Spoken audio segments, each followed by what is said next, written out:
একটা সংসারে হাজবেন্ডের ইনকাম যেমনই হোক না কেন, আমরা গৃহিণীরা যদি আয় বুঝে ব্যয় করি তাহলে কিন্তু কখনোই একটা সংসারে অভাব অনটন আসবে না। খুব সুন্দরভাবে আমরা সংসারটিকে চালিয়ে নিতে পারবো। আমি কিভাবে আমার হাজবেন্ডের অল্প ইনকাম নিজেকে রানীর মতো রাখি, কিভাবে সব সময় সংসারের খরচ কমিয়ে টাকা জমানোর চেষ্টা করি, মাত্র 100 টাকা ইনভেস্ট করে কিভাবে হাজার হাজার টাকা জমাতে পারি, সব কিছু আজকের ভিডিওতে শেয়ার করব।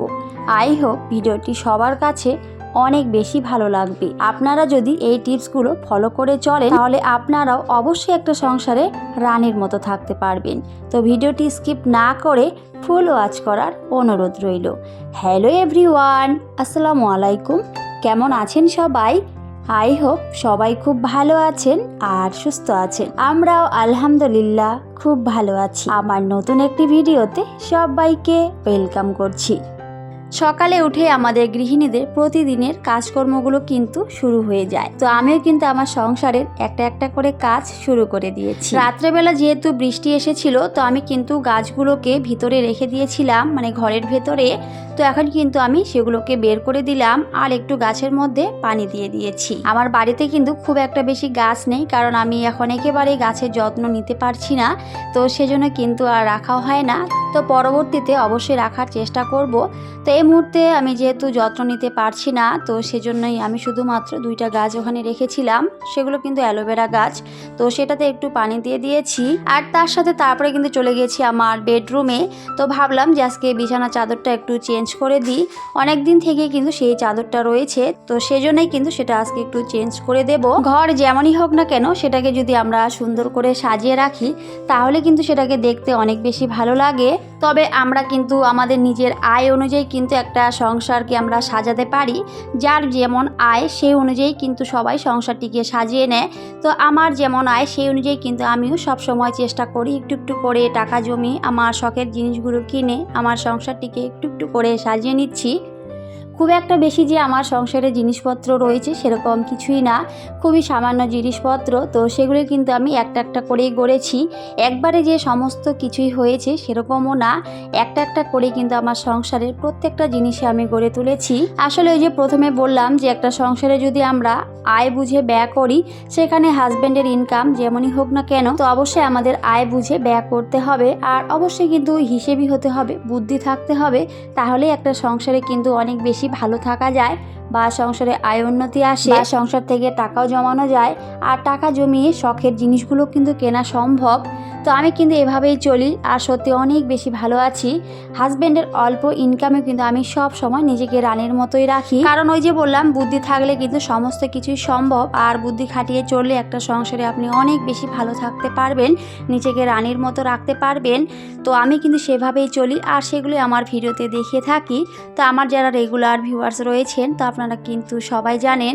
আর আপনারা সবাই অনেক সুন্দর সুন্দর করে কমেন্ট করেন, আমার তো অনেক বেশি ভালো লাগে। তো আজকে যদি নতুন কোনো বন্ধু আমার চ্যানেলে ভিজিট করে থাকেন তাহলে চাইলেই কিন্তু আমার চ্যানেলটিকে সাবস্ক্রাইব করে রাখতে পারেন। আর অবশ্যই নোটিফিকেশন অল করে দেবেন, তাহলে আমি যখনই ভিডিও দিই না কেন সবার আগে আমার ভিডিও আপনাদের কাছে পৌঁছে যাবে। আর আপনারা চাইলে সময় সুযোগ মতো করে আমার ভিডিওটি দেখে নিতে পারবেন। আর যারা যারা অলরেডি এই কাজটা করে দিয়েছেন, আপনাদের একগুচ্ছ লাল গোলাপের শুভেচ্ছা জানাই। আর এখনও পর্যন্ত যারা ভিডিওটি দেখছেন কিন্তু একটি লাইক দিতে ভুলে গিয়েছেন, প্লিজ একটি লাইক দিয়ে ভিডিওটি কন্টিনিউ করবেন। তো অনেকেই রয়েছে আমার ভিডিও দেখে কিন্তু এখনও পর্যন্ত চ্যানেলটিকে সাবস্ক্রাইব করেননি। তো তাদের উদ্দেশ্য করে বলছি, প্লিজ আমার চ্যানেলটিকে সাবস্ক্রাইব করে আমার পাশেই থেকে যেতে পারেন। আর আমার ভিডিওগুলো কেমন লাগে অবশ্যই আপনাদের সুন্দর মতামত জানাবেন। আমার কিন্তু আপনাদের কমেন্ট পড়তে অনেক বেশি ভালো লাগে, অনেকটা উৎসাহিত হয়ে আমি সবার কমেন্ট পড়ি। যাই হোক, অনেক কথা বলেছি আর এদিকে কিন্তু কথার ফাঁকে আমি কিন্তু আমার সংসারের একটা একটা করে কাজ করে নিচ্ছিলাম। তো আমি কিন্তু আজকে বিছানা চাদরটা চেঞ্জ করে দিয়েছিলাম। আর তারপরে কিন্তু আমি আমার সোফাগুলোকে একটু ক্লিন করে নিয়েছি, কারণ সোফাগুলোর মধ্যে এত পরিমাণে ধুলোবালি পড়ে কি বলবো, প্রত্যেকটা দিনই কিন্তু পরিষ্কার করতেই হয়। তবে এই যে ছোট বেবি নিয়ে সংসারের কাজকর্মগুলো করা কিন্তু অনেকটাই কষ্টকর হয়ে যায়, তো সেজন্য হয়তো প্রতিদিন করতে পারি না, তবে একদিন বা 2 দিন পর পর কিন্তু সেগুলো পরিষ্কার করেই থাকি। আর সেগুলো কিন্তু একটুখানি শেয়ার করেছিলাম। তো জানি না কবে সোফার কভারগুলো কিনতে পারবো। তো অনেক দিন থেকেই কিন্তু আমি সোফার কভারগুলো কিনতে চাচ্ছি, কিন্তু সেগুলো আর কেনা হয় না। ওই যে মধ্যবিত্ত পরিবারে কিন্তু চাইলে আমরা সমস্ত কিছু একবারে কিনতে পারি না, সেটার জন্য অনেকটা সময়ের অপেক্ষা করতে হয়, ধৈর্য ধরে থাকতে হয়, তারপরে কিন্তু অবশ্যই হয়। তবে ওই যে বললাম, অনেকটা সময় পার করতে হয়। আসলে সংসার সাজাতে গেলে কিন্তু প্রচুর পরিমাণে টাকার দরকার হয়। যে কোনো জিনিসই কিনতে যান না কেন, সেখানে কিন্তু সবার আগে টাকাটাই দরকার হয়। টাকা ছাড়া বর্তমান সময়ে কোনো কিছুই কিন্তু পাওয়া যায় না। টাকা ছাড়া কোনো সম্মান নেই, কারো জীবনের কোনো মূল্য নেই, সবটাই কিন্তু টাকার উপরেই নির্ভর করে।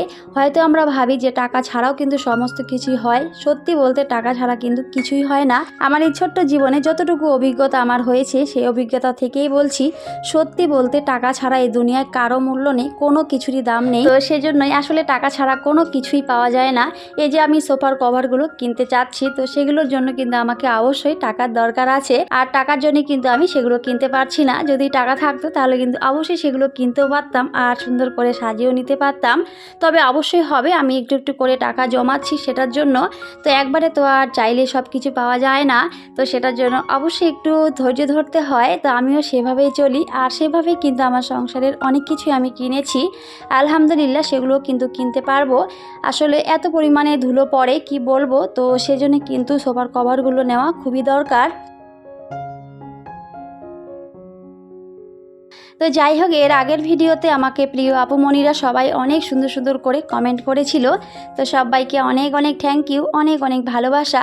এভাবেই সুন্দর সুন্দর করে কমেন্ট করে আমাকে উৎসাহিত করবেন নতুন নতুন কন্টেন্ট তৈরি করতে। তো যাই হোক, তারপরে কিন্তু আমি আলনার মধ্যে কিছুটা অগোছালো কাপড় ছিল, তো সেগুলো কিন্তু আমি সুন্দর করে গুছিয়ে রেখেছি। মাঝে মধ্যে কিন্তু আমার বাড়িতে মা আসে, কারণ যেহেতু আমি একাই থাকি আর আমার এই ছোট্ট বেবিটাকে নিয়ে কাজ করতে আমার অনেক বেশি সমস্যা হয়, তো সেজন্য কিন্তু মাঝে মধ্যে মা আসে। আর মা আসলে কিন্তু আমার ওই শাড়িটা পরে, তো সেই শাড়িটা কিন্তু আমি সুন্দর করে গুছিয়ে রেখে দিলাম। তো যাই হোক, আমার সংসারের কিছু প্রয়োজনীয় জিনিস এনেছিলাম, মানে কোলগেট আর তার সাথে একটু ওরোনিল বাথরুমের জন্য কিন্তু সেটা, তো সেগুলো শেষ হয়ে গিয়েছিল, তো সেগুলোই কিন্তু এনেছিল। আর আমি একটা বের করে নিলাম, কারণ কোলগেটটা শেষ হয়ে গেছে আর তার সাথে বাথরুমের ওরোনিলগুলো শেষ হয়ে গেছে, তো সেগুলো একটু শেয়ার করছিলাম। একটা সংসারে থাকতে গেলে দেখবেন অনেক জিনিস দরকার হয়, আর প্রত্যেকটা জিনিসই কিন্তু টাকার উপরই নির্ভর করে। যে জিনিসটাই আপনি কিনতে যান না কেন, সেটাতেই কিন্তু সবার আগে টাকা দরকার হয়। তো আমার মতে অবশ্যই আমাদের হিসেব আর বুদ্ধি করেই একটা সংসারে চলা উচিত, টাকা জমিয়ে রাখা উচিত, তাহলে কিন্তু একটা সংসারে ভালো থাকা যায় বা নিজের ছোট ছোট শখ আহ্লাদগুলো পূরণ করা যায়। টাকা থাকলে সব কিছুই কিন্তু কেনা যায়, সব কিছুই কিন্তু আপনি কিনতে পারবেন, আপনার শখ আহ্লাদগুলো অবশ্যই কিন্তু পূরণ করতে পারবেন। আর টাকা না থাকলে কিন্তু সেগুলো কখনোই পূরণ করা সম্ভব নয়। তবে আমরা চাইলে কিন্তু একবারে সমস্ত কিছুই করতে পারি না, তো অল্প অল্প করে যদি আমরা প্রতিদিন টাকা সেভ করে রাখি বা জমিয়ে রাখি, তাহলে কিন্তু সেই জমানো টাকাটা দিয়েও আমরা আমাদের শখের জিনিসগুলো বা প্রয়োজনীয় জিনিসগুলো কিনতে পারি। একটা সংসারে কিভাবে চললে আপনি ভালো থাকতে পারবেন, সংসারের খরচ থেকে আপনি টাকা বাঁচাতে পারবেন, সেই জিনিসগুলো যদি আমরা আগে থেকে ভেবে নিই, আমরা যে কোনো জিনিস কেনার আগে যদি সুন্দর করে লিস্ট করে নিই যে এই জিনিসটা আমার দরকার আছে, আমরা আসলে কি করি, বাজারে যাওয়ার আগে কোনো লিস্ট না করে কিন্তু চলে যাই, আর যে জিনিসটা আমাদের হয়তো দরকারও নেই সেই জিনিসটাও কিন্তু আমরা নিয়ে আসি, আর এক্ষেত্রে কিন্তু সংসারের খরচটা অনেকটাই বেশি লেগে যায়। আর এভাবে কিন্তু কখনোই টাকা জমানো সম্ভব নয়। তো একটা সংসারে যতটুকু প্রয়োজন আমরা যদি ঠিক ততটাই লিস্ট করে রাখি যে আমার এই মাসে এই জিনিসগুলো দরকার আছে আর কত টাকা খরচ হবে, সেগুলো যদি আমরা লিখে রাখি, তাহলে কিন্তু আমরা বুঝতে পারবো যে এই মাসে আমাদের এত টাকা খরচ হলো বা এত টাকা খরচ হলো, তাহলে কিন্তু আমাদের পরবর্তী মাসে অনেক বেশি সুবিধা হবে যে এই মাসে আমার এত টাকা লাগবে। আর সেই অনুযায়ী যদি আমরা চলি, তাহলে কিন্তু সেখান থেকে আমরা অনেক টাকা জমিয়ে রাখতে পারবো। আসলে এই বুদ্ধি করে চললে একটা সংসারে অনেক বেশি ভালো থাকা যায় বা টাকাও জমিয়ে রাখা যায়। প্রতিদিন যে একটা সংসারে ভালো খেতে হবে সেরকম কিন্তু একেবারেই না। যতটুকু আপনার শরীরের জন্য প্রয়োজন ঠিক ততটাই কিন্তু খাওয়া উচিত। আসলে বেশি খাওয়াটাও কিন্তু শরীরের পক্ষে ভালো নয়, এতে কিন্তু বিভিন্ন ধরনের রোগ ব্যাধি বাসা বাঁধে। আসলে এখন প্রত্যেকটা জিনিসে কিন্তু প্রচুর পরিমাণে সার দেওয়া থাকে, যেগুলো আমাদের শরীরের পক্ষে অনেক বেশি ক্ষতিকর। তো সমস্ত কিছু ভেবে চিন্তে কিন্তু আমাদের সব কিছু করা উচিত বা খাওয়া উচিত। তো যাই হোক এদিকে কিন্তু আমি শাকগুলো রেডি করে নিচ্ছিলাম। তো এখানে কিছু ডাঁটা শাক নিয়ে এসেছিল, আর এই ডাঁটা শাকটা আমার বেশ ভালোই লাগে খেতে, তো সেই জন্য কিন্তু বেশিরভাগ নিয়ে আসে। তো আমার যারা রেগুলার ভিউয়ার্স রয়েছে তো সবাই হয়তো জানে। তো আগের কিছু কাঁঠালের বিচি ছিল, তো ভাবলাম যে কাঁঠালের বিচি দিয়ে ডাঁটা দিয়ে রান্না করলে অনেক বেশি টেস্টি হয়। তো অনেকের অনেক রেসিপি দেখি, তো বেশ ভালোই লাগে, অনেক কিছু শিখতে পারি। তো সেখান থেকেও শিখে কিন্তু আজকে আমার এই রান্নাটা করে নেব। তো এখানে কিন্তু কিছুটা ডাঁটা দিয়ে দেব, আর তার সাথে একটা আলু কিন্তু আমি নিয়েছি, তো সেটাও পরে কেটে দেব। আর কাঁঠালের বিচি দিয়ে ডাঁটা রান্না করলে কিন্তু অনেক বেশি টেস্টি হয়। তো আমিও কিন্তু আজকে সেটাই রান্না করে নেব। আমি কিন্তু এমনিতেও খুব একটা বেশি রান্না করি না, কারণ রান্না বাড়ার ঝামেলাটা আমি খুবই কম রাখি। আসলে ছোট বেবি নিয়ে রান্না বাড়ার ঝামেলা আমি এমনিতেও খুব একটা রাখি না।